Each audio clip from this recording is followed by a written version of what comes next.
Shield dwarves, also known as mountain dwarves, are one of the most common dwarven sub-races in Faerun, primarily found in the northern regions. Historically, they were rulers of powerful kingdoms, but centuries of war with goblinoid enemies led to their decline. They began to regain influence during the era of upheaval, particularly with the Thunder Blessing. They are known for their gruff, cynical nature, but are not without hope for the future. Shield dwarves are traditionally divided into two groups: the hidden, isolationist, valuing ancient ways, and the wanderers, more adventurous, seeking fortunes on the surface. However, since the Thunder Blessing, these divisions have begun to erode. Many young dwarves now venture out as adventurers or craftsmen. Socially, Shield dwarves value family and clan, with an emphasis on working for the greater good. Their culture has evolved, with a greater focus on personal accomplishments due to the decline of their civilization. While proud, they are humble in their work and honor their elders and traditions. Most Shield dwarves are generally tolerant of other races, especially humans, elves and gnomes, but have a long-standing rivalry with Duegar, dark dwarves, and hostility towards half-orcs. Their homelands are primarily in the north, with Citadel Adbar being one of their most significant strongholds. They are known for their resilience and martial prowess, with many adventurers among their ranks seeking to reclaim lost treasures and strongholds. Torah was once the steadfast shield of her clan, a sworn guardian of their future. Raised in the unyielding cold, she understood from an early age that duty is heavier than any mountain, and failure is an avalanche that buries everything beneath it. She stood at the forefront of every battle, hammer in hand, shield locked beside her kin, unshakable, unbreakable, until the day she was broken. The ambush was swift, brutal.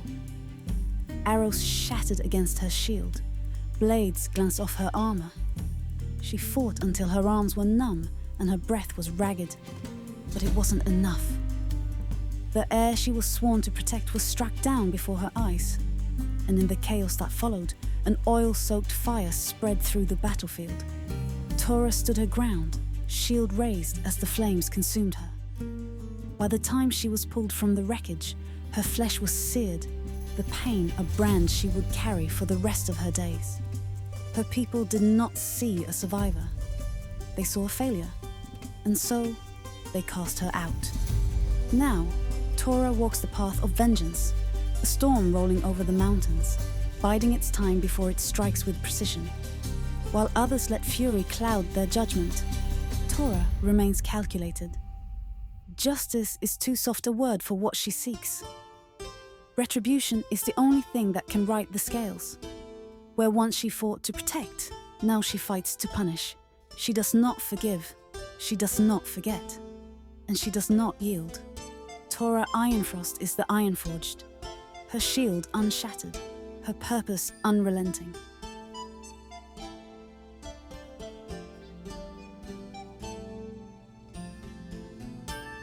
Brolin was raised in the bustling warmth of the Copper Keg, his family's famed tavern. While others in his clan wielded axes and hammers, Brolin learned to command a room with a booming voice and a bard's charm. His music wasn't just for show, it was part of the craft. Each ballad was a brewer's tale, songs to stir the spirit like a strong stout or soothe like a mellow mead. His father always said a brew's taste depended as much on the heart as the hops, and Brolin believed it. For a time, life was good. The Copper Keg flourished, and Brolin's songs brought in crowds from all across the coast. But pride turned sharp when one careless jest, a drunken ballad mocking a powerful merchant lord, brought ruin to his family's name. Trade dried up, the tavern's doors closed, and Brolin's kin turned their backs on him. So he took to the road with nothing but his lute. He's wandered ever since, singing songs in forgotten inns and brewing ales by firelight. Wherever Brolin goes, he brings warmth with him, a full mug for a weary traveller, a rowdy chorus to shake off the gloom, or a rousing toast before a battle. But Brolin's love for revelry sometimes blinds him to danger. He's been known to drink too much, talk too boldly, and place too much faith in his own charm. More than once, he's woken up in a hayloft with a splitting headache and a bill he can't pay. Yet for all his flaws, Brolin's heart is stubbornly good. He won't stand by while the powerful bully the weak. And if standing up means putting himself in the path of a swinging fist or a thrown bottle, well, that's just part of the show. He's happiest when the air is thick with the scent of roasted meat and spilled beer, when a tavern floor shakes beneath stomping boots, and when strangers become fast friends over a shared drink. But for all his laughter and bravado, Brolin's heart aches for what he lost. He's still chasing the perfect brew, a drink so rich, so powerful, that it might restore his family's name. To Brolin, no victory is complete without a drink, no sorrow too heavy that a song can't lighten it, and no stranger is truly a stranger until they've shared a toast. Embracing the life of a ranger, Helga learned to live in tune with the land. She spent her days exploring forgotten trails, studying the habits of wolves and watching eagles wheel through the sky. She mastered the art of tracking, following the faintest footprint or broken twig, and honed her skill with a bow until her arrow struck true even in the fiercest wind. Travelers soon came to know her not as a sellsword, but as a guide, one who knew the land like an old friend. Helga gained a quiet reputation as a wanderer who could calm restless horses with a word, led lost merchants home through blizzards, and mend a broken wing with steady hands. She'd rather patch up a wounded fawn than spill blood, and those who tried to turn her blade to violence often found her walking away before the first blow was struck. Helga has no taste for gold or glory. She's happiest with dirt on her boots, wind in her hair, and a pack full of supplies for wherever the road may lead. She moves from place to place, never staying long, but always leaving behind a whispered legend of a dwarf who tamed wild hounds with a glance, who kept a caravan's oxen calm through a raging storm, and who once spent an entire winter nursing an injured eagle back to the sky. She doesn't dwell on the family she left behind, at least not often, but on quiet nights when the stars are clear and the wind carries the scent of pine, Helga sometimes wonders if her kin would be proud. Not of the path she chose, but of the life she's built along the way.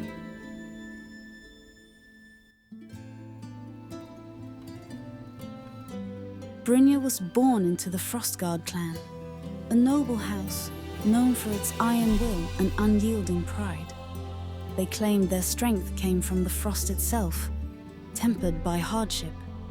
Brynja's draconic magic was seen not as a curse, but as a blessing, proof that her family's blood carried the chill of the mountains and the power of the frozen wilds. She was taught that power demanded presence. She learned to shape her sorcery into glittering ice sculptures, all crafted to awe and intimidate. At feasts and gatherings, she stood like a queen in waiting, her cold blue eyes meeting the gaze of rival lords without a flicker of doubt. Brynja believed her magic made her untouchable, destined to carve her name into the legends of her people. But pride has a way of freezing the heart. Brynja's confidence often turned into arrogance, and her sharp tongue turned allies into rivals. When an ambitious cousin challenged her claim to leadership, Brynja met the insult not with words, but with frozen spikes erupting from the earth. The display was magnificent and reckless. Her magic spiraled out of control, leaving half the hall encased in frost and wounding several guests. Her family rallied behind her afterward. Frostguard pride demanded nothing less. But her family insisted she must leave until she can learn to be in complete control of her power. Now Brynja walks the world carrying herself with confidence. She is quick to take command of a room, and quicker still to challenge those who question her. Her presence is as sharp as an icy wind, but beneath the surface lies a gnawing fear, the creeping doubt that she might lose control again. Brynja buries it beneath her arrogance, but it drives her to push herself further, harder. If pride was her family's gift, then failure is a shame she cannot allow.